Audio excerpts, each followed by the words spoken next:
So the inspiration for the film, as I mentioned, was due to Garrett's interest in the subject matter. And he started investigating the subject in the United States, all over the country. And he reached out to all 50 states. He reached out to India, and he reached out to England. He actually flew to England to study the subject matter in one of the most prestigious institutes in that particular country. And as far as experiences that I've had myself related to this particular topic, I've died twice on the operating room table due to a heart injury in the military. So I've actually experienced the phenomenon myself personally on two different occasions. They were very close in unison with one another. The first time I flatlined was about probably no more than 10 minutes before the subsequent flatlining, which was due to the same incident, the same injury. So I have firsthand knowledge into that particular area of interest. I've also had several other, I would call those after-death experiences. I know the term that Dr. Moody coined was near-death because he didn't want to seem unscientific. His theory behind not having labeled it after death, when people actually physically die, in other words, your heart stops, you stop breathing, etc., was due to the fact he thought people wouldn't accept it because if you come back, if you're brought back to life, his theory was you couldn't be considered dead. Although it's kind of a convoluted theory when you think about it. If you're technically dead, you're technically dead, and you're going through the experiences that anyone would go in. It may be individual for each person after you've died. So I refer to it in two different ways, after-death experience and near-death experience. The near-death experience I had was a 55-mile-an-hour head-on collision where I was knocked unconscious. The unconscious aspect wasn't the near-death experience. It was the event just preceding the actual impact of the two vehicles. I had absolutely assumed in that 1 second before the impact that this was the end. There was no possible way to survive the impact. It was just something that immediately flashed through my mind. And in that fraction of a second, within that 1 second span, literally the term that you always hear people use, my whole life flashed before my eyes. Interestingly, that's exactly what happened. Every major event in my life, and even moderately significant events, literally flashed before my eyes during that span of time. It wasn't anything that I did intentionally. It seemed to be an automated response. And I thought about that over the past few weeks, actually, and that happened back in 2016. I thought maybe the reality was that the incident could be occurring because you hear about it occurring. I never thought that it actually happened. I just thought it was a term that people use to express their fear, something relevant to the actual event, but not actually something that happened. But then when it did happen, I realized this is something that does occur. When somebody realizes it's the end of their life, there's no way out, then suddenly this phenomenon may take place. It certainly takes place, but it may take place for most people. And it's just like someone came too close to a car. That's going to inspire that kind of an event, although some people may be more sensitive than others. But ultimately, it's the experience then taught me that it was a genuine experience. And then there's a number of different possible theories that I have as to why it takes place. Something that I could discuss in the question and answer session, I think would be best. I'm trying to think of other things that might be of interest. I think most of the interesting responses will come from the audience's questions. So I don't want to just rattle on, because basically what I'm providing now is just a foundation for people to think of different questions they might be interested in asking. And in regard to tangible proof of life after death and ghosts, and a lot of people think of ghosts and life after death as separate entities, and I'm not exactly sure why, because they're clearly the same phenomenon, but in different forms of consideration of the phenomenon. So the issue really would go to what evidence can be provided from a scientific perspective, and that's what this film is all about. It's showing what evidence that has been found scientifically to explain the possibility of consciousness outside the physical form. And that's what's presented in the documentary. And also it goes through historical accounts to juxtapose that information with the information about the scientific studies that have been done and what their findings were. So what I thought we would do is then there's enormous numbers of questions that I think that the audience would be interested in asking from those statements as a foundation. And then I suppose now we could go to Kelsey, and then she can make a presentation, and then we could go to the questions and answers, because I'm pretty sure that's where the most interesting information will come from. I went on the ghost hunt, and we did find some evidence for spirits during that ghost hunt. And I got to interview a lot of doctors and people who have found evidence about the afterlife, which was really interesting. I personally have never had a near-death experience, thankfully. But, as you heard, Steve did. And I do know quite a few people who have had them. And it's just really fascinating to me. So when I auditioned for the part, because my background is, in acting and journalism, it was just a really, really good fit. And I've just been along for the ride the whole time. And feel free to ask me anything you want. Okay, I was just curious if Steve wanted to elaborate on his, whether he calls them after death or near-death experiences. I'd love to hear about them. Well, each time was very similar. The first time when I flatlined, the experience, the initial experience was an extreme sensation of peace and sense of well-being. And then the second experience, moments thereafter, was a voice, which was a very calm voice. It wasn't anybody inside the operating room, because I knew all their voices. And the voice simply said, "Don't worry, you're going home." And it wasn't a hallucination on my part.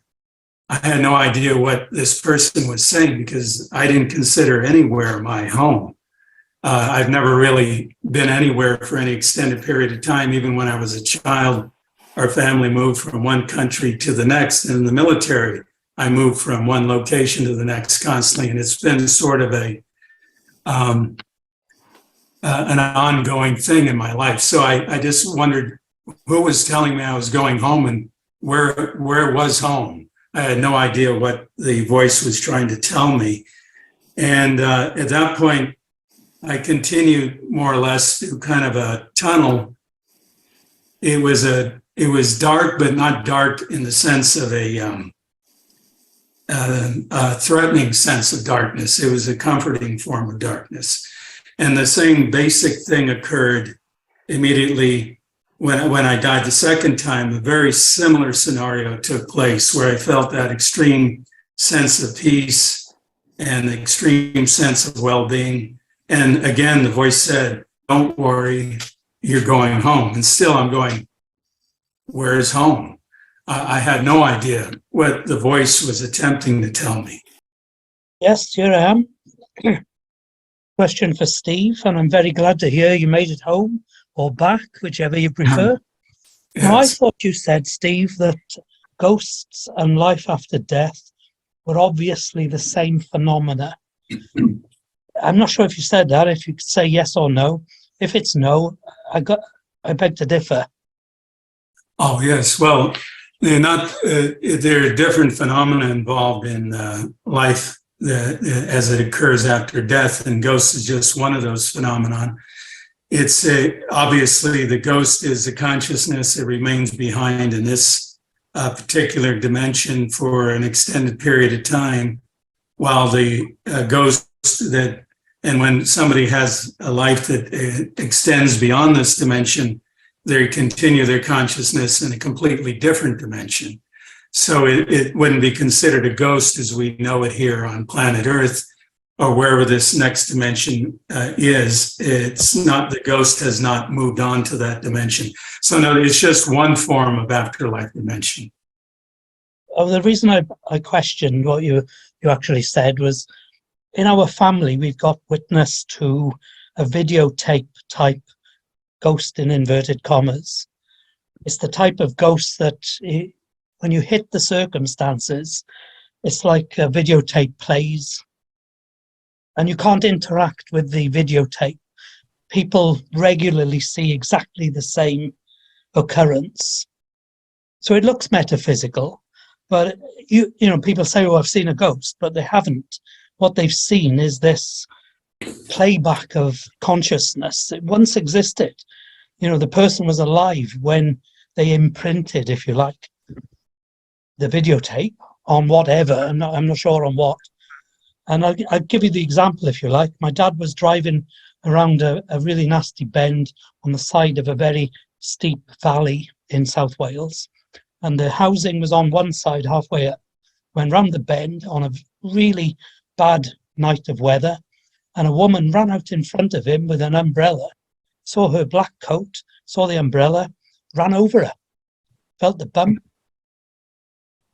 screeched to a halt, got out, nobody there. Went down the side of the mountain, nothing. And, you know, that's basically a hit and run. Because he didn't have a telephone in the house. So the following morning, he went across the valley at dawn, no body. Years and years later, his friend, after he told the story to his friend read the exact same story in a book on the village. And a woman must have at one time been knocked down by a car or a horse-drawn vehicle, maybe, killed in those circumstances. And her videotape just replays. And that's exactly like the story of the Roman auxiliaries in the cellar in York, where there was a plasterer plastering a wall in a cellar, and a bunch of Romans walked past him. He couldn't communicate with them, but he saw them as an apparitions, if you like. And when they dug down in the cellar floor, they found a Roman road about a foot below. And he only saw these men from the knees up. So that isn't really a ghost, is it? It's not live consciousness, is it? Can't talk with them.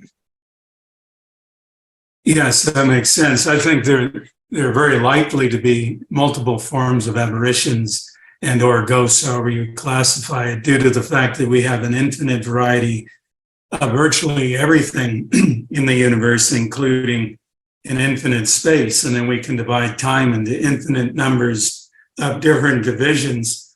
You know, people often ask, how is it possible that every soul on earth, and we don't know if every soul continues on into the next life. Maybe there's only selected souls. We don't know. It's hard to know what happens. But regardless of every single soul, no matter how many trillions of souls, those souls can take different forms, more than likely, just as we can here on Earth. But they also never run out of space, because obviously space is infinite. So there's an infinite space for everybody to live in or exist. Steve? If I could add to what Paul was saying, in the paranormal world, we call that a residual haunting.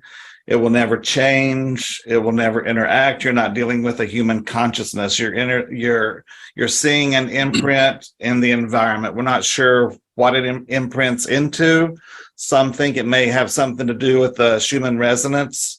But living people can create a residual haunting. You do not have to have crossed over to create a haunting. If you're interested, look up the stone tape theory. It helped kinds of explain this. But thank you, Steve and Kelsey. Kelsey, you mentioned the term ghost hunting. In the paranormal world, we have ghost hunters and we have paranormal investigators.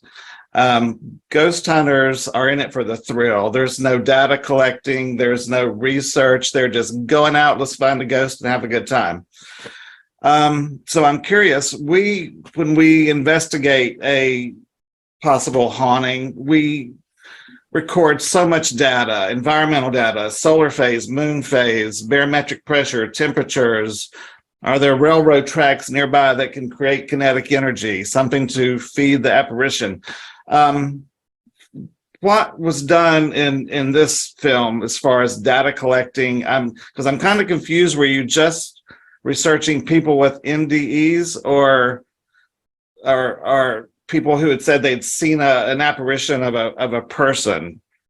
Because when we go into an investigation, we're not looking to prove a location is haunted. We're looking for every possible other explanation, from medication interactions with the client to high EMF in someone's home that can be causing paranoia, hallucinations, mold, carbon monoxide. So what kind of data collecting was done for your subjects? Question. So I'm going to turn that over to Steve because he'll probably be able to better explain that. All right. Yeah, the data collection involved, this was just kind of a spur of the moment interest to do our own ghost hunt. We just had meters to detect the presence of a potential apparition or a potential ghost. I'm certainly not a ghost expert per se as far as ghost hunting. The ghost hunters that were involved had done it before, but the entire event turned out nothing until I reviewed all the images on videotape and post-production and realized that something Kelsey had seen run across the open field in the forest area, what appeared to be a transparent person, almost something you would see out of Predator, running across the field near us. But you really couldn't understand that when you saw it. Kelsey saw it and she just said, there's something over there. And then when we played it back in post, I thought we had nothing because I didn't see anything, and something isn't anything specific. But when I viewed back in post-production the various images, I saw this predator-like image running across. I don't mean it looked like a predator. In the Predator film, it looked like a human being running in track clothes across the screen. But that's as scientific as we got. We weren't really set up to do a full-fledged paranormal investigation of this particular ghost. We went to an area where somebody had been murdered and dismembered and just thought maybe something might take place. I will explain the focus of what we did where Steve left off. Okay, the documentary started as a very intensive investigation of life after death, like Victor does, like Victor has been doing for years. And I would travel around the country as well as go overseas to talk to people that knew something about life after death experiences as well as mediumship. So that was very scientifically focused. And like Steve said, he moved forward to complement that research with information that he acquired about ghosts. I did not have much to do with that. The only part of that I can think of that I had something to do with was a field interview where I interviewed a very, very accomplished medium by the name of F. Reed Brown, who is president of the United Metaphysical Churches. And in the interview, I asked him about ghosts and his experience with ghosts. But the whole initial focus of the investigation was the scientific part of what happens to the soul when somebody dies or they're near death and they're traumatized and their soul temporarily leaves their body. And what I have found over and over again, even in terms of talking to personal friends who have had that happen, is when the soul leaves the body, like Dr. Norm Shealy talks about in the documentary, the body may look horrible. The body may even be dead. The body may be in incredibly severe pain, but the person is not. I mean, their essence, their entity, their soul is not. They can see, they can hear, they can think very clearly, and they have a sense of life that is far more vivid than what we have in our physical bodies on a day-to-day basis, here on Earth. So yeah, we got very, very heavily into the science of that, and me speaking to the researchers and the experiencers. Like, I first visited Dr. Raymond Moody, which most people on this podcast would know. And we became personal friends. I went down to Alabama when he lived in Alabama. He's since moved to Sarasota, Florida. But then I filmed him for the documentary up in Wisconsin because I'd arranged a couple presentations for him where I wanted people to see his presentation and have him talk about his research. So yeah, that was extremely scientifically focused. And also, I've never met Kelsey before because the in-studio work and the interviews with James Van Praagh were done in California, and that was all with the director. But I just want to say to Kelsey, which I've been saying to Steve for years, Kelsey did an absolutely fantastic, amazing job with that material. I just could not imagine a better hostess. It was Oh, fantastic. thank you. Steve and I were having a discussion, and Steve, being a director, is a little more Hollywood than I am. My background is, like I said, intelligence, doing detailed JAG investigations, police work, doing, apprehending criminals and doing some investigation. But Steve has spent more time in Hollywood than I have, even though he also has a military Army intelligence background and an investigator background. So he said, I think people, in so many words, I'm just putting it, paraphrasing, I think people aren't going to quite get it if we put this film out there and we don't include information about ghosts, because that's the level that people are on.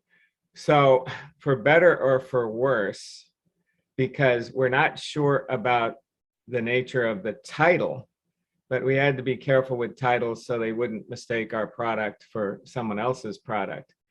So therefore, we carefully, but with some circumspection, came up with that title, because there was many titles we could have used, and we found out that certain titles were already in use, or it would be confusing. I started the research because I've had an extremely strong interest in this since I was a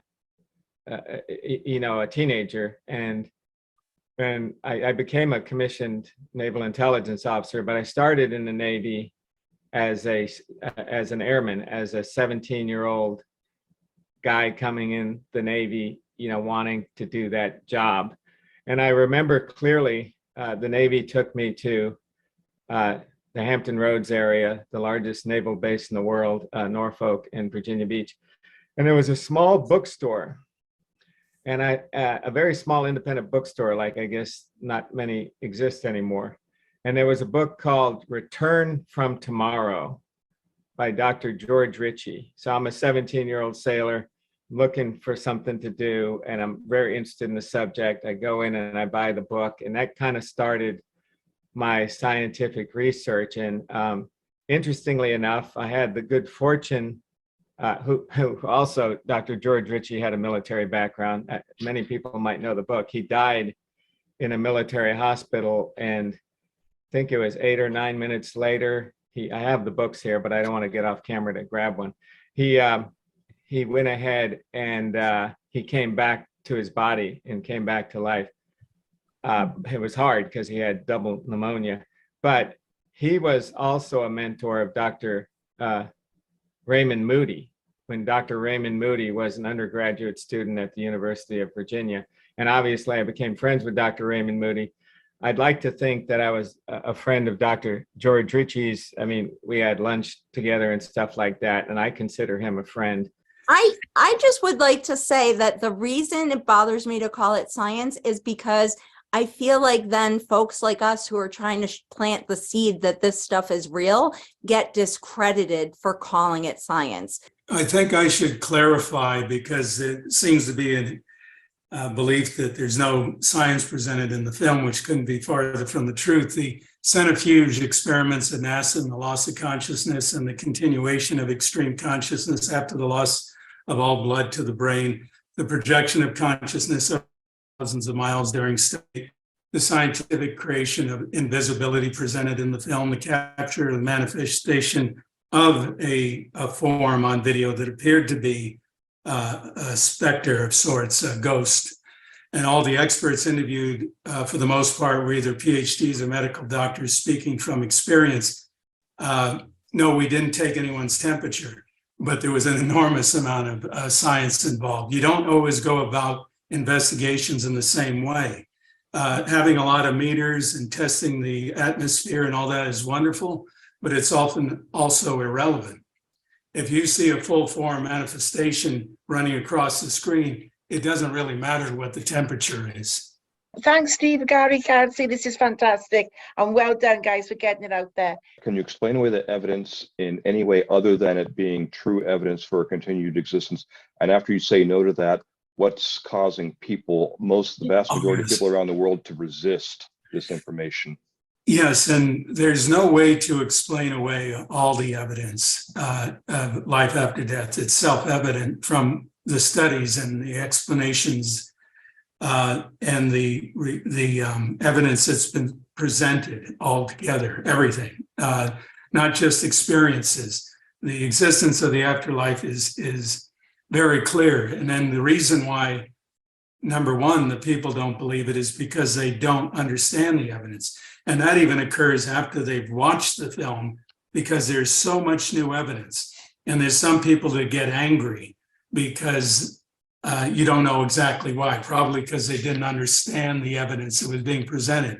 The film just has so much new information and scientifically provided through either the testimonials of the experts, video evidence, evidence done through Stargate, where you have these projection of consciousness over thousands of miles. All these things are together cannot obviously prove the existence of the afterlife. The reason why there's so much resistance, one, people think it's ha ha ha funny, just like they do with UFOs. And that's why I mentioned UFOs before. People become puerile. They start acting infantile and they want to deny something because they think it makes them appear more intellectual, when of course it does just the opposite. But that's number one reason, in my opinion, is why a lot of people deny it, even if they presented with the information, even an abundance of proof. And the second reason is they just simply don't understand because they haven't really studied. Even if they watch this film, they probably have to watch it 3 or 4 times to really assimilate the information. And there's probably not a lot of people that'll do that. I'm thrilled that you've done this. Anything, I think everyone here will tell you, we're thrilled with anything that can wake up the general population. So thank you so much for doing this. And my question is, well, and I wanted to make one more comment. I think it was brilliant to have a journalist interviewing people, because the general public, that's what they're used to when they're watching the news or a documentary. Right. And so having Kelsey do that, I think that's a stroke of genius. Instead of somebody who's more knowledgeable, it would be like, well, educate me on this. And so she would bring them along. And I think that was a stroke of genius in terms of enrolling the general population in the evidence. What is your plan for distributing this information, and do you have a plan for a follow-up?